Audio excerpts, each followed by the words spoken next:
अस्सलाम वालेकुम स्टूडेंट। आज मैं आपके सामने फिज़िक्स की डेरिवेशन लेकर आपके सामने हाजिर हुआ हूँ। तकरीबन मैंने नॉमिकल तो आपको सारे करा ही दिए हैं। आज से हम डेरिवेशन शुरू करेंगे, ठीक है। आप इनकी प्रैक्टिस कीजिएगा क्योंकि डेरिवेशन भी आपके लिए इम्पोर्टेंट है। आपको जो मैं आज यूनिट नंबर 8 की डेरिवेशन नंबर 2 करा रहा हूँ। पहली है काइनेटिक एनर्जी और दूसरी है पोटेंशियल एनर्जी। काइनेटिक एनर्जी का फार्मूला जो है इसको हम रिप्रेजेंट करते हैं 1/2 mv² से, और पी बराबर होता है mgh, ठीक है। ये दोनों मैं आपको डिराइव करा रहा हूँ, आप इनकी प्रैक्टिस कर लीजिएगा, ठीक है, ओके। अच्छा, उससे पहले मैं आपसे कुछ एक बात कहना चाहता हूँ, ज़रा तवज्जो से सुन लें कि आप तो जानते हैं मैंने आपको फिज़िक्स, केमिस्ट्री, मैथ, उर्दू, इस्लामियात, इसी तरह मैट्रिक के अंदर मैंने आपको तकरीबन जो है आप समझ लें कि फ़िज़िक्स और मैथ, मैं नाम भी लिख देता हूँ, आपको याद भी आ जाएंगे। फिज़िक्स, केमिस्ट्री और ये मैथ, इस्लामियात और उर्दू, ये तो क्लास 9 के हो गए, पाँचों के पाँचों, ठीक है। इसके मैंने आपको दे रखे हैं गैस पेपर या इम्पोर्टेंट सवाल। इसी तरह मैट्रिक के अंदर मैंने आपको, अच्छा 9 में बायोलॉजी भी लगा लिया, ये भी मैंने दिया हुआ है, ठीक है। इस तरह पेपर के आपको मैंने इंपॉर्टेंट सवाल या गैस पेपर बना के दे रखे हैं। दूसरी मैट्रिक क्लास के अंदर भी इसी तरह से आपको दे रखे हैं, ठीक है, फिज़िक्स और मैथ के। तो बेटा मैं आपको एक बात ये कहना चाहता हूँ कि मैंने आपको एक गाइडलाइन दे दी थी, ठीक है।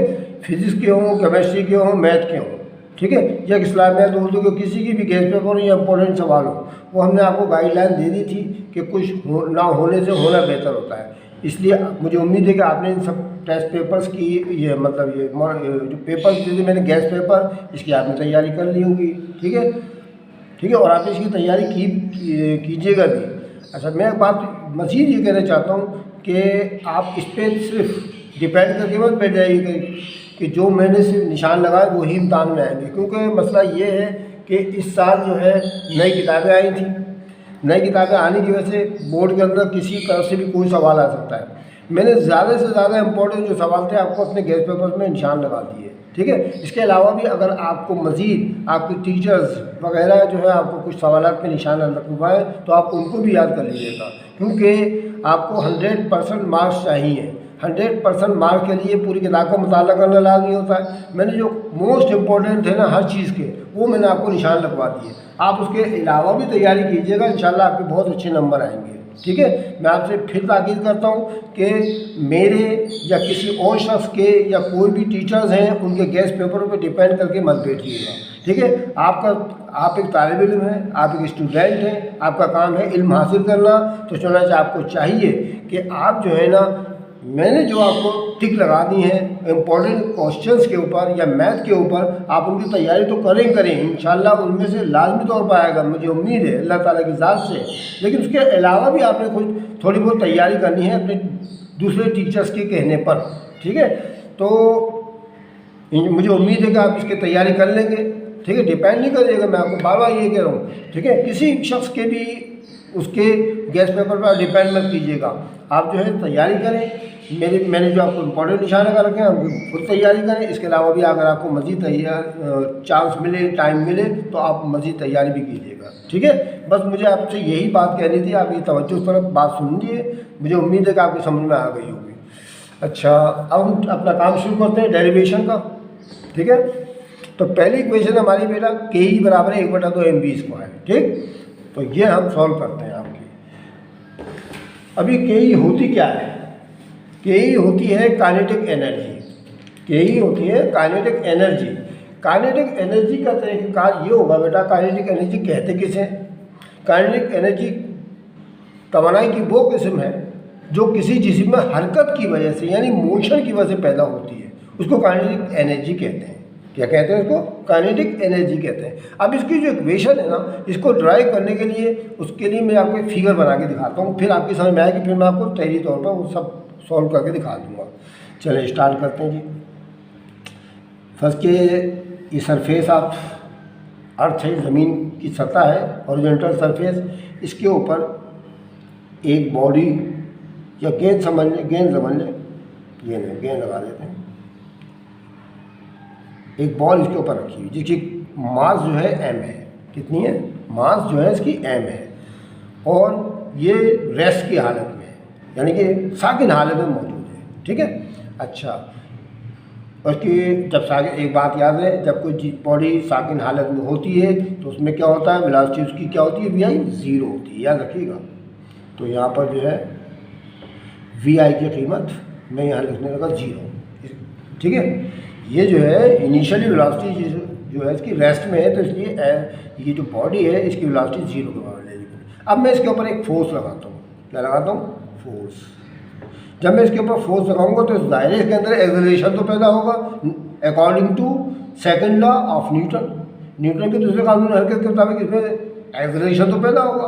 जब एक्सेलरेशन पैदा होगा तो कुछ फासला भी कवर करेगा। देखें ना भाई, जब इस पर हम फोर्स लगाएंगे तो ये बॉल जो है इस जगह से इस जगह तक कुछ डिस्टेंस भी तय करेगी, यहाँ पर करेगी नहीं करेगी, यहाँ तक देख, यहाँ से लेके और यहाँ तक ये इसने डिस्टेंस फासला तय किया जिसको हमने एस से डिनोट कर दिया, ठीक है।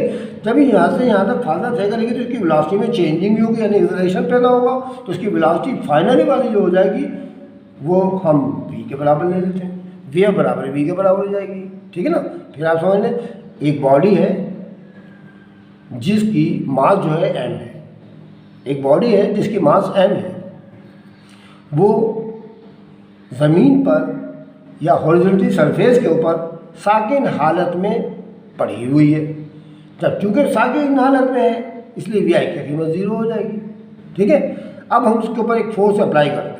जब हम उसके ऊपर एक फोर्स F, फोर्स को हम F से डिनोट कर देते हैं, ठीक है। फोर्स F अप्लाई करेंगे तो उसमें एक्सेलरेशन पैदा होगा और वो कुछ फासला S भी तय करेगी और उसकी वेलोसिटी में चेंजिंग जो होगी VF को हम v से ज़ाया कर देंगे। VI को हमने 0 से ज़ाया किया है, VF को v से ज़ाया कर देंगे। अच्छा बेटा, जब हम कोई कुव्वत लगाते हैं और कुछ फासला भी तो होता है तो कुछ ना कुछ काम तो होता है, वर्क तो होता है, और मैंने आपको पीछे बता दिया था वर्क के जब सवाल कराए थे। तो वर्क का फार्मूला क्या होता है, W बराबर है F इंटू एस, होता नहीं होता है। W से तो वर्क आ गया यानी काम, F से आगे फोर्स जो आपने लगाई है, S से आगे क्या, फासला। यानी जब हम कोई फोर्स लगाने पर फोर्स लगाते हैं, जैसे हमने इस पर फोर्स लगाई थी, इसने कुछ फासला भी दे दिया, इसका मतलब हमने इसके ऊपर कुछ काम किया, इस बॉल के ऊपर, इस बॉडी के ऊपर हमने कोई काम किया। हमारा वो काम जो होगा ना, हमारा वो काम इस बॉल के अंदर के ई की शक्ल में स्टोर हो जाएगा, ठीक है। यानी वर्क डन जो होगा स्टोर हो जाएगा इस बॉल के अंदर के ई यानी काइनेटिक एनर्जी की शक्ल में, ठीक है। उस फॉर्म में तो इसके अंदर जमा हो जाएगा ना। बस इसी को हमने आज साबित करके दिखाना है तमाम बातों को। फिर अब मैं आपको वजाहत कर दूँ। देखें, ये m मास का जो है एक बॉडी है जो एक हॉरिजॉन्टल सरफेस पर पड़ी हुई है। इसके ऊपर जब एक फोर्स अप्लाई करते हैं तो इसमें एक्सेलरेशन पैदा होता है जिसकी वजह से फासला s तय करती है, और उसकी वेलोसिटी vi से जो 0 थी उससे बढ़कर vf यानी v के बराबर हो जाती है। जब हम कोई फोर्स अप्लाई करें और कुछ फासला भी तय करें कोई बॉडी तो उसको कहते हैं वर्क यानी काम। तो ये तमाम बातें जो है ना अभी आपकी ट्यूशन में आने वाली है, मैंने आपको पहले से बता दी है, ठीक है। ये जो मैंने मैंने आपको उर्दू लिख के दिखाया ना, अब इसको इंग्लिश में लिख के दिखाना पड़ेगा थोड़ा सा पहले डिटेल यानी कि मुख्तसर तौर पर, और फिर इक्वेशन शुरू करनी है, ठीक है बच्चों। तो मैं आपको कर रहा हूँ। अब ये काम जो है मैं आपका पेज के ऊपर करूँगा, ठीक है बच्चों, पेज के ऊपर करूँगा ताकि आपको समझ में आ जाए। अच्छा भाई, ठीक,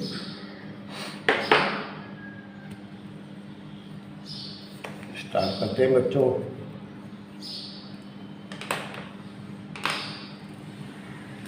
हमें ट्राई करनी है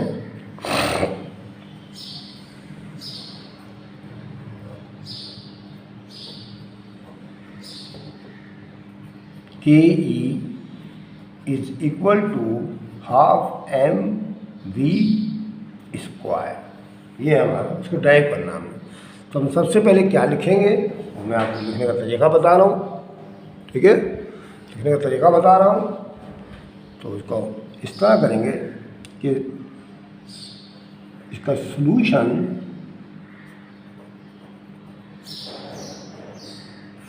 सोल्यूशन करते हैं। ठीक है, इसका सोल्यूशन करते हैं। तो सोल्यूशन करने में हम क्या क्या लिखना है, अभी मैंने आपको उर्दू में लिखकर बताया तो बाद में तो उसको इंग्लिश में लिख लूँगा। लेट अस कंसीडर का मतलब होता है गौर कीजिए। आइए गौर करते हैं या गौर कीजिए।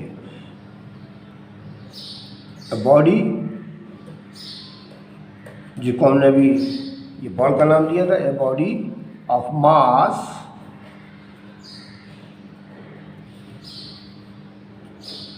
m, ठीक है, is placed,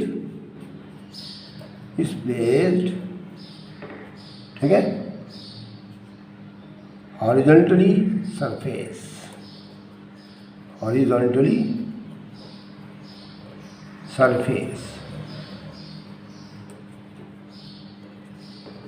initially at rest. देखिए इसके अंदर क्या तर्जुमा हो गया इसका। हम एक बॉडी पर गौर करते हैं जिसकी मास जो है m है। हमने देखिए बताया ना, इसकी मास m है, ठीक है, पड़ा हुआ है हॉरिजॉन्टली सरफेस के ऊपर, ठीक है, ज़मीन के सतह पर पड़ा हुआ है, हॉरिजॉन्टली सतह पर, इनिशियली एट रेस्ट, और वो साकिन है, जिसमें वी आई की कीमत में आपको 0 बता दी। देखिए क्लियर, आपको पीछे बता दिया मैंने। अब चूँकि थोड़ा मिट भी चुका, रब भी हो चुका, कोई मसला नहीं, आपको समझा तो चुका हूँ ना मैंने। ये जो मैंने कहा तजुर्बा करके बता दिया, नहीं रेस्ट की इनिशियली जो थे ना, ये रेस्ट था। अच्छा जी, व्हेन ए फोर्स, ये आपको लिखना पड़ेगा बच्चों, व्हेन ए फोर्स, जब एक force F is applied it, जब एक फोर्स इसके ऊपर अप्लाई की जाती है, जब एक फोर्स इसके ऊपर अप्लाई की जाती है तो इट कवर्स, तो भाई इट कवर्स करेगा ना डिस्टेंस S, ठीक है, ये भी है, इट कवर्स। अच्छा, अप्लाइड इट, ये इट हो गया, और फिर इट कवर्स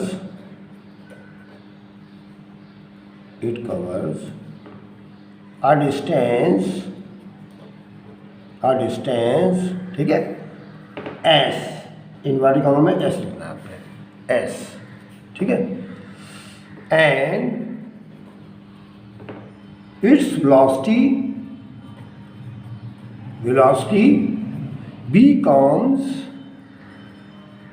becomes, और इसकी वेलोसिटी क्या हो जाती है, becomes v, इसकी आखिरी वेलोसिटी, जो फाइनल वेलोसिटी जो हो जाएगी ना, वो क्या हो जाती है, v। देखिए हो गई थी, मैंने बताया ना, इसकी आखिरी वेलोसिटी, इसने डिस्टेंस कवर किया और इसकी वेलोसिटी v हो गई। मैंने आपको समझा दिया, पीछे तफसील तौर पर करा रहा हूँ, इसलिए मैं देखें रब भी कोई मसला नहीं है। अब लिखेंगे वर्क डन। मैंने आपको ये भी बता दिया है कि जब कोई फोर्स किसी बॉडी पर अप्लाई करती है तो उसमें कुछ फासला भी तय करती है ना, फासला जब तय करेगी तो इसका मतलब काम कर रही है। तो यहाँ पर लिखेंगे work done, W is equal to F into S। इसका नाम रख देंगे बेटा हम इक्वेशन नंबर 1 रख देते हैं इसका नाम। अब ये है इसका मेन फार्मूला। अब हम क्या करना चाहेंगे कि ये F की और S की वैल्यू मालूम कर लेते हैं। बस F और S की वैल्यू मालूम करके इसके अंदर पुट कर देंगे, तो ये वहाँ पर के ई बराबर है mv स्क्वायर के आपके बराबर आने वाला है। ठीक है, एक बात याद रखिएगा कि ये W जो है वर्क है और के ई जो है काइनेटिक एनर्जी है, दोनों की यूनिट जो है जूल है। अभी आप पी पढ़ेंगे ना, पी यानी पोटेंशियल एनर्जी, उसकी यूनिट भी जूल होगी। तो यहाँ से हम के ई बराबर है डब्ल्यू के लिख सकते हैं, डब्ल्यू बराबर है के ई की भी लिख सकते हैं। ठीक है, या शुरू में बात समझ लें। चले भाई, यहाँ तक हो गया हमारा, पहले ही आप ये याद कर लीजिएगा और फिर आपने ये फार्मूला लिख देना। अब यहाँ लिखेंगे अकॉर्डिंग टू, अब मैं आपको फार्मूले के अलावा दूसरा बताता हूँ।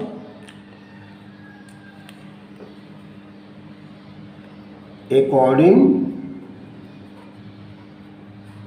To second law of Newton के दूसरे कानून हकीकत के मुताबिक हम जानते हैं कि F is equal to ma। ये ले इक्वेशन नंबर 2 भी आ गई। ये देख F की वैल्यू दे दी मैंने आपकी, F की जगह आपने na पुट करना है, ये हो गया। अब हमें S मालूम करना है। अब लिखेंगे for the value of S we use third equation of motion। ठीक है, तीसरी इक्वेशन ऑफ मोशन इस्तेमाल करेंगे हम।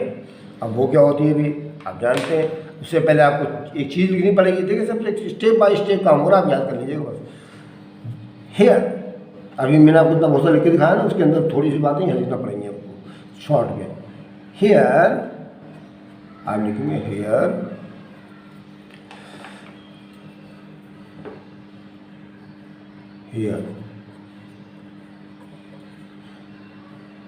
वी आई बराबर है 0 के। देखिए मैंने लिखा था एडलेस, तो वी आई की कीमत 0 लिखेंगे, लिखी हुई है यहाँ पर भी लिखी हुई है। वी आई की कीमत 0 और वी एफ की कीमत आपने लिखनी है v।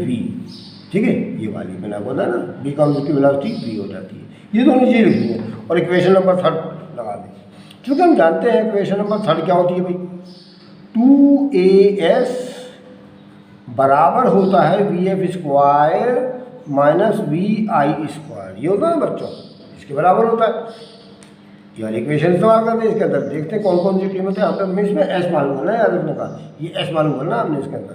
तो 2as बराबर है वी एफ की जगह क्या लेना, v का स्क्वायर माइनस वी आई की जगह क्या लेना, 0 का स्क्वायर, और फिर 2as बराबर है v का स्क्वायर, और 0 का स्क्वायर 0 हो जाता है।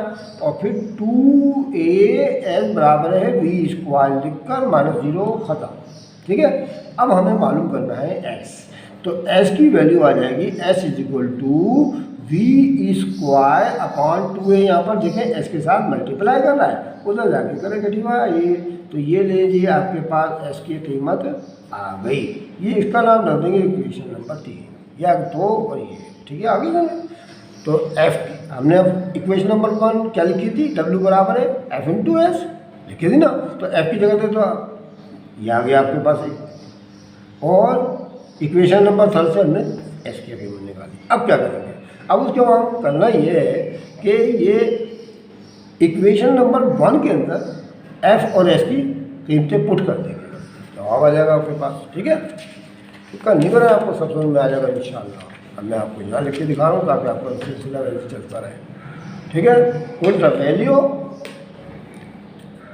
अब हम आगे क्या लिखने वाले, पुट द वैल्यू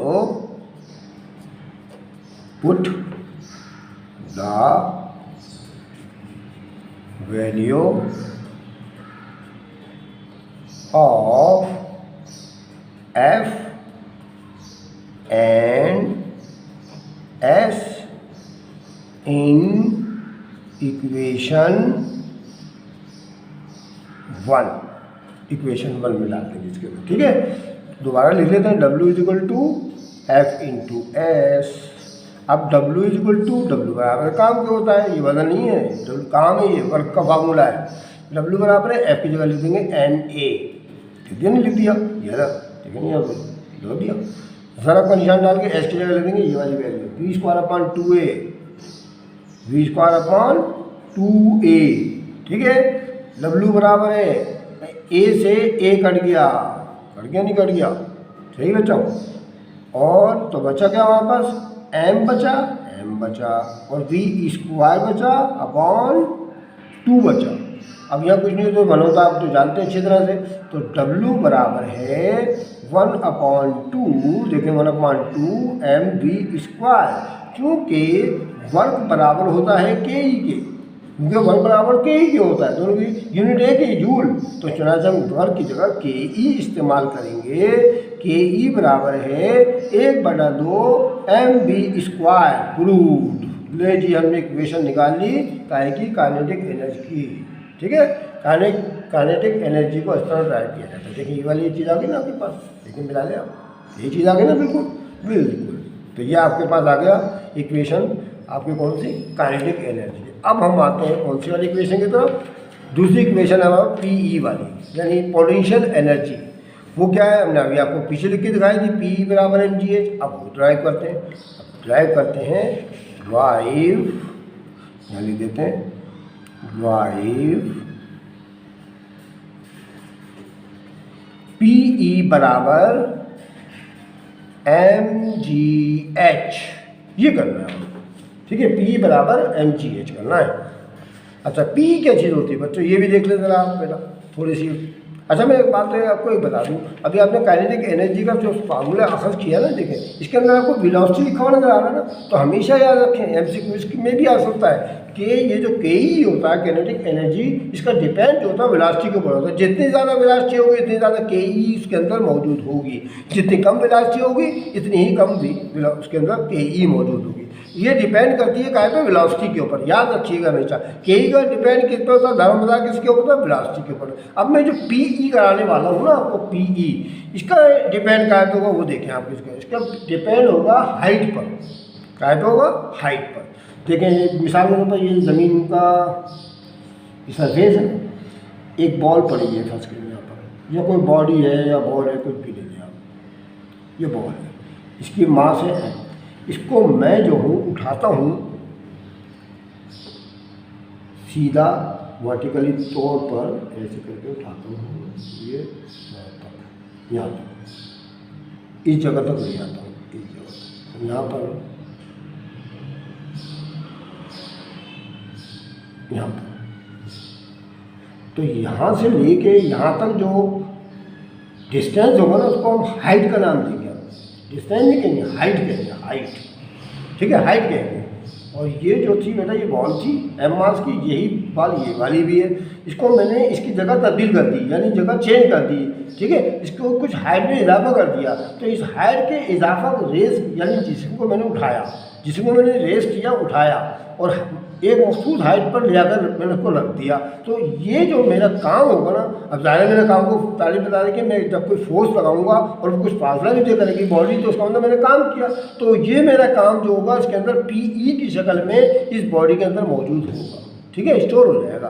तो इसका डिपेंड जो होता है हाइट पर होता है, ठीक है। तो ये हमेशा याद रखें, इसका डिपेंड हाइट के ऊपर होगा। अब मैं इसके मुताबिक आपको जुमला लिख के दे रहा हूँ, मैं आपको फिर एक मतलब बताऊँ PE किसे कहते हैं। अगर हम किसी शय की वक़ू में तब्दीली कर लें, ठीक है, तो उसको उस जिस्म में जो एनर्जी पाई जाती है उसको कहते हैं पोटेंशियल एनर्जी। इसको हम PE से ज़ाहिर करते हैं, ठीक है, इसकी इकाई जूल कहलाती है। ये तो आप थ्योरी में आप याद कर लीजिएगा, ठीक है। तो चुनाचे इसमें याद रखिएगा, जितनी ज़्यादा हाइट होगी इतनी ज़्यादा PE इसके अंदर मौजूद होगी, ठीक है। ये है इसकी डेफिनेशन की, बता दिया मैंने आपको। अब मैं इसको करके दिखा रहा हूँ आपको। अब इसके लिए क्या क्या लिखना पड़ेगा वो भी देख लें बच्चों आप।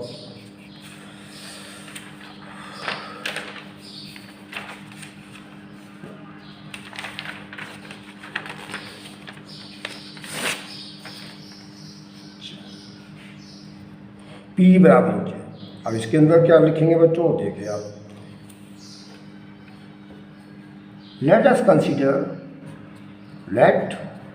अस कंसीडर, गौर कीजिए, ए बॉडी या और एन ऑब्जेक्ट भी कह सकते हैं, ए बॉडी भी कह सकते हैं, ए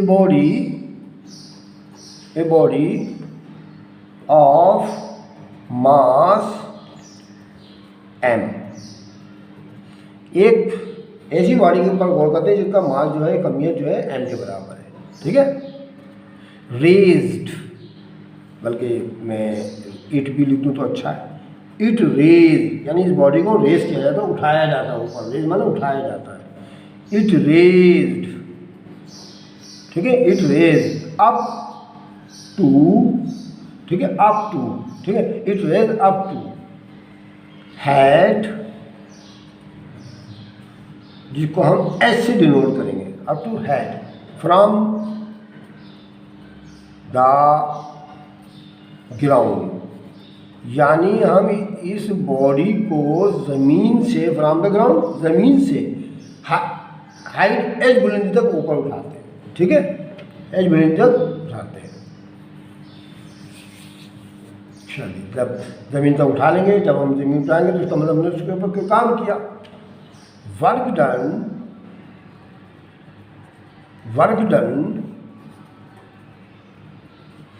stored in its body store हो जाएगा एज अ, हमारा ये जो काम होगा उसके अंदर स्टोर हो जाएगा उस बॉडी के अंदर एज अ पोटेंशियल एनर्जी की शक्ल में उसके अंदर जमा हो जाएगा पोटेंशियल एनर्जी। ठीक है, यहाँ तक आ गया। तो इसका मतलब ये हुआ हमारा वो जो वर्क था उसके अंदर पोटेंशियल एनर्जी में की शक्ल में जमा हो गया। ठीक है, अब हम इसका फार्मूले लगाते हैं। नौ पीई बराबर है वर्क पीई बराबर है वर्क। पी मैंने अभी पीछे वाले पेशे में बताया था, पीई और वर्क और के सबकी यूनिट जो है जूल के बराबर होती है, वर्क के बराबर है। अच्छा, पीई बराबर है वर्क का फार्मूला क्या होता है? F dot D. F into D क्या होता है? अभी पीछे आपने पढ़ा भी है, एफ इंटू डी के बराबर होता है या एस के बराबर होता है। यहाँ डी इस्तेमाल करेंगे हम, क्योंकि डी अभी एच में तब्दील होने वाला है यहाँ पर। ठीक है, डी यहाँ से लेके यहाँ तक फासला है ना हमारा। ठीक है, पी बराबर है एफ इंटू डी। हो गया, समझ में आ गया तब? अच्छा, पीई बराबर है, चूँकि एफ बराबर होता है डब्ल्यू के। डब्ल्यू कौन सा वाला? वेट। ठीक है ना, क्योंकि फोर्स की इकाई भी न्यूटन है और वेट की इकाई भी न्यूटन है। ये वेट है हमारा, मैं लिख भी देता हूँ ब्रैकेट में को, ताकि आपको याद रहे। WEIGHT वेट है, वेट लिखा है, ये वर्क नहीं है। देखिए वर्क यहाँ पर भी इस्तेमाल हो रहा है। ठीक है, यहाँ पर जो है वेट है ये। ठीक है, अच्छा वेट, तो यहाँ पर पीई बराबर हो जाएगा एफ की जगह डब्ल्यू इस्तेमाल करना, तो वेट आ जाएगा आपका ज़रा डी। चूँकि डब्ल्यू यानी वर्क जो बराबर होता है एम जी के बराबर होता है, आप जानते हैं डब्ल्यू की कीमत एम जी होती है। तो अच्छा, अगले स्टेप में क्या आने वाला है? पीई बराबर डब्ल्यू की जगह एम जी डॉट डी। आगे नहीं आ गया? अच्छा, पीई बराबर है एम जी, तो आपका ऐसे ही रहेगा ज़रा, क्योंकि डी बराबर होता है एच के। देखिए डी होता है सरफेस के ऊपर और एच होता है हाइट यानी वर्टिकल अंदाज में, तो हम डी की जगह एच इस्तेमाल कर सकते हैं यानी यहाँ। ठीक है, हम इसको इस तरह लिख सकते हैं। अपने फिगर में आपको बता रखा है कि ये डी जो है एच के बराबर है, समझा, मैंने आपको यहाँ पर ही बता दिया। ठीक है, हाइट जो है बुलंदी होती है और डिस्टेंस जो है कवरिंग होता है ऑन हॉरिजॉन्टल। ठीक है, तो यहाँ पर हम एच इस्तेमाल करेंगे। क्या कर देंगे? एच। तो पीई बराबर है एम जी एच। ले लिया गया फार्मूला इसका, ये डेरिवेशन मुकम्मल हो गई इसकी। सही है बच्चों, ये आसान थी, ज़रा छोटी सी है, पिछली वाली ज़रा बड़ी बड़ी थी, आपने देख लिया होगा अच्छी तरह से। ठीक है बच्चों, तो ये मैंने आपको दो तरह की इक्वेशन ट्राई करा दी। यूनिट नंबर 8 से इनका रिलेशन था, आप इनकी प्रैक्टिस कीजिएगा। ये बड़ी इंपॉर्टेंट इक्वेशनें होती हैं, आप इनकी जब प्रैक्टिस करेंगे तो आपके समझ में सब कुछ आ जाएगा। मैंने आपको कोशिश तो करी पूरी तरह समझाने की। ये लाइनें वगैरह भी आप याद कीजिएगा इससे मुताल्लिक। ये छोटी है और पीछे वाली जो मैंने आपको बताई थी बड़ी है, थोड़ा थोड़ी अच्छी है ना। तो आप इसकी भी प्रैक्टिस करें और उसकी भी प्रैक्टिस करें, दोनों की प्रैक्टिस करें, इंशाल्लाह आपकी समझ में आ जाएगी तो बहुत अच्छा रहेगा। ठीक है, अगर आपको मेरी वीडियो अच्छी लगे तो उसको सब्सक्राइब करना मत भूलें। ठीक है, और मैं फिर आपको एक याद दहानी करा देता हूँ कि बेटा आप हमारे गैस पेपरों पे बिल्कुल डिपेंड मत कीजिएगा, आप उनकी खूब तैयारी कर लें। हमने बड़ी मेहनत और मुश्किल के साथ वो गैस पेपर बनाए। ठीक है, उन पर आप तैयारी तो करें, लेकिन उसके अलावा भी आप मज़ीद तैयारी कीजिएगा जो हमने निशान नहीं लगाए हुए। ठीक है, क्योंकि फर्स्ट ईयर इसका पेपर आएगा ना, इसलिए हमने ऐसा कह रहे हैं। अगर पुराने पेपर आ रहे होते तो इंशाल्लाह हमारे गैस पेपर पूरे 100% लग जाते। पहले साल गैस पेपर बन के आया ना बेटा, इस वजह से मसला मसाइल हो रहा है, तो आप इसके अलावा भी तैयारी कीजिएगा। ठीक है, अच्छा, अगर किसी बच्चे ने सब्सक्राइब नहीं किया तो सब्सक्राइब कर लें। इंशाल्लाह अगली वीडियो में फिर आपसे मुलाकात होगी, तब तक के लिए खुदा हाफिज़।